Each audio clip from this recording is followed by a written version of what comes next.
কিন্তু আমি শুধু কোরআন থেকে একটি বর্ণনা আপনাদের সামনে উপস্থাপন করতে চাই। আমার মতে এটি আল কোরআনের জাহান্নামের সবচেয়ে গুরুত্বপূর্ণ বর্ণনা। কোরআনের একজন ছাত্র হিসেবে আমি মনে করি এই বর্ণনাটি জাহান্নাম সম্পর্কে জানার শুরু মাত্র। কেউ যদি এই বর্ণনাটি বুঝতে পারে তাহলে সে জাহান্নাম সম্পর্কে যথেষ্ট জানে। আয়াতটি শুরু করা হয়েছে এই কথা বলে, ওয়ালা ইন মাসসাতহুম, এমনকি যদিও। যখন আমরা বাংলায় বলি যদি আমি সেখানে যাই, যদি আমি সেখানে যাই তাহলে তোমার সাথে দেখা হবে, কিন্তু কেউ যখন বলে যদিও আমি যাই, এর মানে হলো যাওয়ার সম্ভাবনা ক্ষীণ। তাই আয়াতটি যদিও দিয়ে শুরু হওয়ার মাধ্যমে এমন কিছু ঘটার সম্ভাবনা কমিয়ে দিয়েছে। এভাবে বলার মাধ্যমে আল্লাহ কোনো কিছুর উপর জোর কমিয়ে দেন। সহজ কথায় তিনি বাক্যটিকে দুর্বল করে দিচ্ছেন। যদিও, যদিও কি? যদিও মাসসাতহুম, যদিও এটা তাদের স্পর্শ করে। আরবিতে মাসসা অর্থ কোনো কিছু যখন আপনাকে সামান্যতম স্পর্শ করে, যেমন কোনো মাছি যখন কোনো মতে স্পর্শ করে, যদি সেকেন্ডের জন্য স্পর্শ করে তখন তাকে বলা হয় মাস। সুতরাং এটা যদি তাদেরকে কোনো মতে স্পর্শ করে 1 সেকেন্ডের জন্য, মাসসাতহুম। এখন কি তাদের স্পর্শ করে? আপনারা হয়তো ভাবছেন আগুন যদি তাদের স্পর্শ করে। আল্লাহ বলছেন নাফহাতুন, একটা হালকা বাতাস যদি তাদের স্পর্শ করে। চলুন এই বাতাস নিয়ে একটু আলোচনা করা যাক।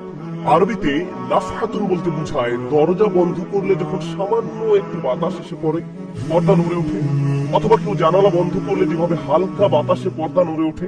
এই বাতাসের যা বাহির থেকে ভেতরে আসে বা ভেতর থেকে বাহিরে যায় দুই ধরনের আছে। একটি হলো লাফহা, লাম যোগে, আরেকটি হলো নাফহা। লাম যোগে লাফহা মানে বাতাসটি গরম, আর নুন যোগে নাফহা মানে বাতাসটি ঠান্ডা। আল্লাহ বলছেন এমনকি যদি ঠান্ডা বাতাস তাদেরকে স্পর্শ করে, যদি ঠান্ডা বাতাস তাদেরকে স্পর্শ করে তোমার প্রতিপালকের শাস্তি থেকে। তিনি এই আয়াতে জাহান্নাম কাউকে স্পর্শ করার কথা বলছেন না। তিনি এই আয়াতে আগুন কাউকে স্পর্শ করার কথা বলছেন না।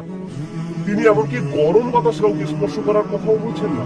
তিনি আগুনের ঠান্ডা অংশের কথা বলছেন, আর এটা আপনাকে চিরকালের জন্য স্পর্শ করছে না। প্রসঙ্গত আমরা ফিজিক্সে পদার্থের 3টি অবস্থার কথা শিখেছি: সলিড, লিকুইড এবং গ্যাস। সলিড বা কঠিন কিছু যদি স্পর্শ করে আমরা তা অনুভব করতে পারি।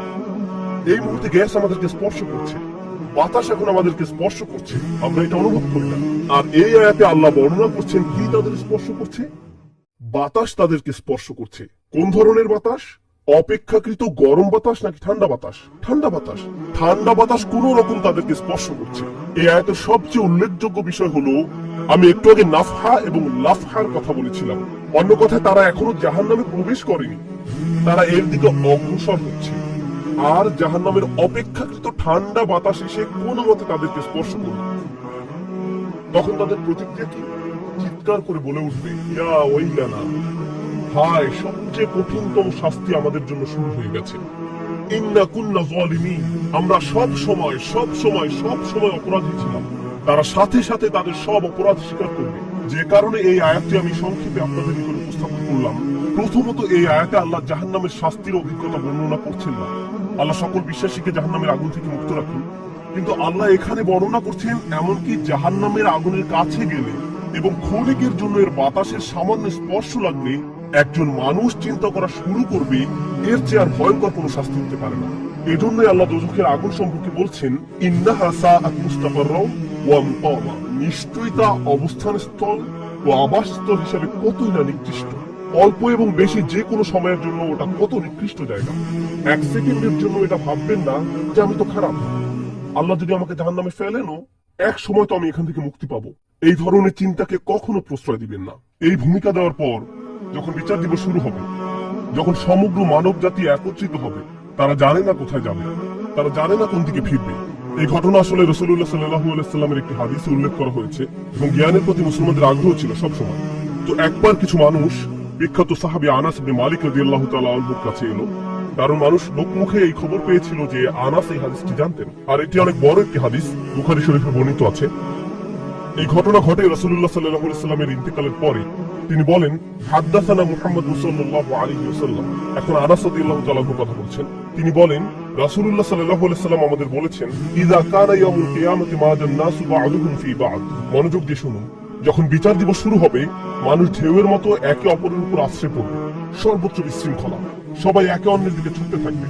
ফায়াতুনা আদম, তারা কোনো একভাবে আদম আলাইহিস সালামের দেখা পাবে, আদম আলাইহিস সালামের দেখা পাবে, তারা তার কাছে ছুটে আসবে। ফায়াকুলুনা ইশফা আলানা ইলা রাব্বিক, সমগ্র মানব জাতি আদম আলাইহিস সালামের কাছে ছুটে আসবে এবং বলবে, আপনি কি দয়া করে আমাদের পক্ষ থেকে আল্লাহর সাথে কথা বলতে পারবেন? আমরা আল্লাহর ভয়ে ভীত। আপনি তো প্রথম মানুষ, আপনি তো সেই ব্যক্তি যাকে আল্লাহ ফেরেশতাদের সিজদা দিয়ে সম্মানিত করেছেন, আপনাকেই তো পছন্দ করা হয়েছে, আমরা সবাই আপনার সন্তান, আপনি আমাদের পিতা, তাই দয়া করে আমাদের জন্য আল্লাহর সাথে কথা বলুন, আমরা খুবই ভীত। এরপর তিনি বলবেন, ফায়াকুলু লাস্তু লাহা, তিনি বলবেন, আমি এর যোগ্য নই, আমি পারবো না। ফায়াকুলু লাস্তু লাহা ওয়ালাকিন আলাইকুম বিইব্রাহিম, তোমরা কেন ইব্রাহিমের সাথে কথা বলছো না? তোমাদের উচিত ইব্রাহিমের সাথে কথা বলা। অতএব মানব জাতি এখন কার খোঁজ করছে? ইব্রাহিম আলাইহিস সালাম। ফাইন্নাহু খলিলুর রহমান, তার কাছে যাও, কারণ তিনি রহমানের খুবই কাছের বন্ধু। ওয়াত্তাখাযাল্লাহু ইব্রাহিমা খলিলা, কুরআনে এসেছে আল্লাহ ইব্রাহিমকে তার বন্ধুরূপে গ্রহণ করেছেন। তাই ইব্রাহিমের কাছে যাও, তিনি তোমাদের সাহায্য করতে পারবেন। তারা ইব্রাহিমের কাছে যাবেন। ফায়াতুনা ইব্রাহিমা ফায়াকুলু লাস্তু লাহা, তারা ইব্রাহিমের কাছে গেলে তিনি বলবেন, আমি এর যোগ্য নই, আমাকে এই কাজের জন্য তৈরি করা হয়নি, আমি তোমাদের জন্য আল্লাহর সাথে কথা বলতে পারবো না। ওয়ালাকিন আলাইকুম বিমূসা, তোমরা কেন মূসা আলাইহিস সালামের কাছে যাচ্ছ না? তো মানব জাতি মূসা আলাইহিস সালামের কাছে দৌড়ে যাবে। ফাইন্নাহু কালিমুল্লাহ, তিনি আল্লাহর সাথে অনেক কথা বলতেন। ওয়া কাল্লামাল্লাহু মূসা তাকলিমা, আর আল্লাহ মূসার সাথে কথা বলেছেন সরাসরি। সুতরাং তিনি যেহেতু আল্লাহর সাথে কথা বলতে অভ্যস্ত, আজকে তো কথা বলার উত্তম সময়, তিনি তোমাদের পক্ষ থেকে আল্লাহর সাথে কথা বলবেন। ফায়াতুনা মূসা ফায়াকুলু লাস্তু লাহা, মানব জাতি দৌড়ে মূসা আলাইহিস সালামের কাছে যাবে, তিনি বলবেন, আমি এর যোগ্য না, আমি পারবো না। ওয়ালাকিন আলাইকুম বিঈসা, তোমরা ঈসা আলাইহিস সালামের কাছে কেন যাচ্ছ না? ফাইন্নাহু রূহুল্লাহ ওয়া কালিমাতুহু, তিনি হলেন আল্লাহর দেওয়া রূহ এবং তিনি আল্লাহর কালিমা, আল্লাহর হুকুমে তিনি অলৌকিকভাবে জন্মগ্রহণ করেন। কুন ফায়াকুন, অতএব তিনি যেহেতু সকল রাসূলদের মাঝে বিশেষ মর্যাদার অধিকারী, তার কাছে যাও, তার সাথে কথা বলো। সকল মানুষ দৌড়ে ঈসা আলাইহিস সালামের কাছে যাবে। ফায়াকুলু লাস্তু লাহা, তিনি বলবেন, আমি পারবো না, এই কাজ আমার জন্য নয়, আমাকে এই কাজের জন্য তৈরি করা হয়নি। তারপর তিনি বলবেন, ওয়ালাকিন আলাইকুম বিমুহাম্মাদ সাল্লাল্লাহু আলাইহি ওয়াসাল্লাম, মানব জাতি তোমাদেরকে মুহাম্মদ সাল্লাল্লাহু আলাইহি ওয়াসাল্লামের কাছে যেতে হবে। মানুষেরা তখন রাসূলুল্লাহ সাল্লাল্লাহু আলাইহি ওয়াসাল্লামের কাছে যাবে।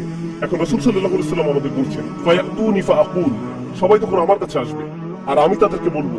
এখন রাসূল সাল্লাল্লাহু আলাইহি ওয়াসাল্লাম আমাদের বলছেন, আনা লাহা, আমার জন্য এই কাজ, আমি এই কাজের যোগ্য।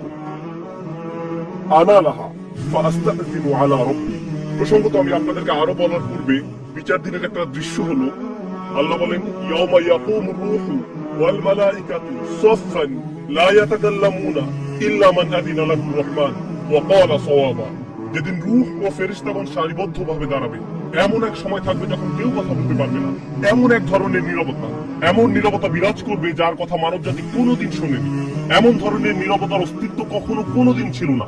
সেই রকম পিনপতন নীরবতায় আল্লাহ বলেন, লা ইয়াতাকাল্লামুন, কেউ কথা বলতে পারবে না, ইল্লা মান আযিনা লাহুর রহমান, দয়াময় আল্লাহ যাকে অনুমতি দিবেন সে ব্যতীত, আর তিনি হলেন মুহাম্মদুর রাসূলুল্লাহ সাল্লাল্লাহু আলাইহি সাল্লাম। তিনি এমন সময় আল্লাহর কাছে আসবেন যখন সৃষ্টির কারো একটি শব্দ করার অনুমতি থাকবে না, সৃষ্টির কারো কোনো আওয়াজ শোনা যাবে না। তিনি আল্লাহর সামনে এসে আল্লাহর কাছে কথা বলার অনুমতি চাইবেন। ফায়ুযানু লি, তিনি বলেন, আমাকে কথা বলার অনুমতি দেওয়া হবে। ওয়ায়ুলহিমুনি মাহামিদা আহমাদাহু বিহা লা ইয়াহদুরুল আন, সেই দিন আল্লাহ আমাকে স্পেশাল একটি দোয়ার মাধ্যমে তার প্রশংসা, তার কৃতজ্ঞতা করা শেখাবেন, যেটি বিচার দিবসে আমাকে দেওয়া হবে, যা এর পূর্বে কাউকে দেওয়া হয়নি, কোন সৃষ্টিকে দেওয়া হয়নি। এক স্পেশাল ওয়াহী রাসূলুল্লাহ সাল্লাল্লাহু আলাইহি সাল্লামকে দেওয়া হবে বিচার দিবসে, যা কোন সৃষ্টিকে দেওয়া হয়নি। আর তিনি সেই দিন সেই স্পেশাল উপায়ে আল্লাহর প্রশংসা করবেন। লা ইয়াহদুরুল আন, আর সেই ওহী এখনো আমার কাছে আসেনি, সেই দোয়া এখনো আমি জানি না। ফা আহমাদাহু বিতিলকাল মাহামিদ, তারপর আমি আল্লাহর দেওয়া সেই স্পেশাল বাক্যগুলোর মাধ্যমে আল্লাহর প্রশংসা করব। ওয়া আখিরু লাহু সাজিদান, আমি সেই বাক্যগুলো উচ্চারণ করার পর আল্লাহর সম্মুখে সিজদায় অবনত হব। কিয়ামতের দিনের দৃশ্যপটে রাসূলুল্লাহ সাল্লাল্লাহু আলাইহি সাল্লাম এমন জায়গায় থাকবেন, এই অবস্থাকে বলা হয় মাকাম মাহমুদা, একটা স্টেশন, অথবা বলতে পারেন এমন একটা স্টেজ যা প্রশংসিত, আর মানব জাতি সেটা প্রত্যক্ষ করবে। আমরা সবাই এটা দেখতে পাবো, আমরা সবাই তখন নিশ্চুপ থাকবো, আর তিনি সিজদায় পড়ে যাবেন। তিনি যখন সিজদায় পড়ে যাবেন তখন আল্লাহ আযজা ওয়া জাল্লা তার সাথে কথা বলবেন। এতক্ষণ তিনি আল্লাহ